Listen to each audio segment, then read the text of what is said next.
What's up, guys? I just got a new Sparx sharpener in my training facility. I'm super excited to be testing out different types of sharpenings, and I'm going to help you guys find the one that supports your own personal playing style. So first off, we have to understand, what is skate sharpening? Now, we all know we have inside edges and outside edges, so by sharpening the skates, what we're really doing is creating a perfectly rounded hollow centered on the bottom of the blade. The radius of the hollow is what we are looking at when discussing different types of sharpenings. It's really the most important part of skate sharpening to understand to ensure that you're getting the right sharpening to complement your skating style.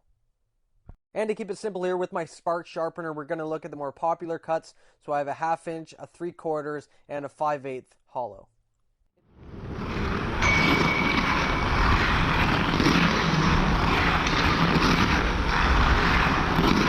Deeper hollows bite the ice more and glide less, whereas shallower hollows bite the ice less and glide more. Now, weight is also a variable you're going to want to consider, as someone who's 200 pounds will get more bite with a shallower hollow than someone who is 100 pounds, just due to the increased pressure put on the ice. And another factor which may cause you to want to switch your hollow mid-season, depending on the ice conditions, is that softer ice doesn't need as deep of a hollow for edge control. On the other hand, harder ice would require deeper hollows to carve through the ice. So don't expect your edges to feel the same depending on which ice you're going on. It really does depend on how soft or how hard the ice is. And when getting deeper hollows, you're going to need to understand that they will get duller quicker for two reasons. Number one, there's less material at the skating edge, which leaves the skate blades more susceptible to getting compromised on impacts, causing the edges to wear down quicker.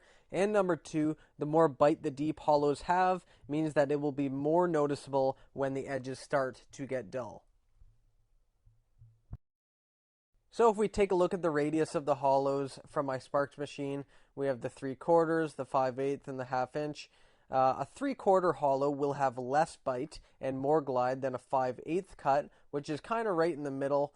A very popular one because it provides kind of the best of both worlds. And then we have the 1/2 inch cut, which will provide more bite and less glide. Now, understanding your player type, you need to identify where you are more effective in games to get the right cut for yourself. Are you more of a straightaway speed threat, or do you rely on directional changes and sharp edge work to get results? Now, looking at two contrasting styles in the NHL, we can compare Sidney Crosby to Connor McDavid to drive this point home further.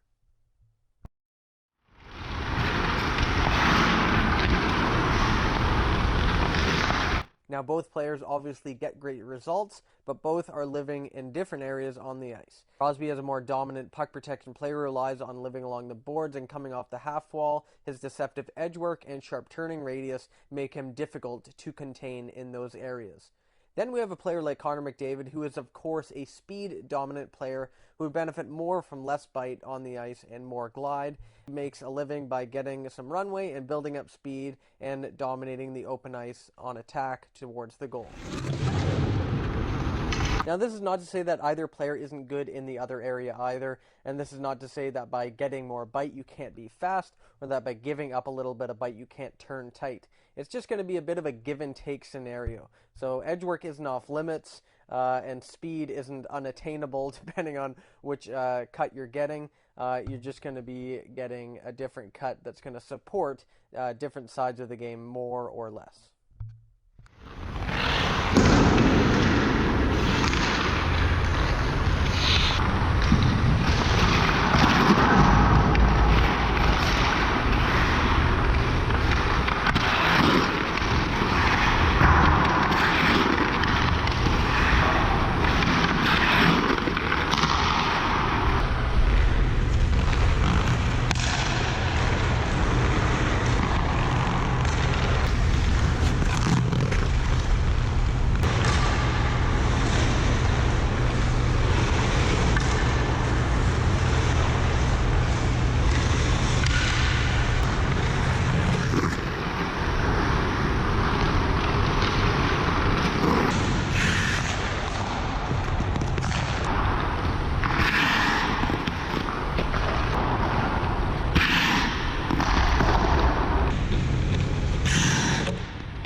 thanks for watching this video, and I hope it helps you guys get the right sharpening for you.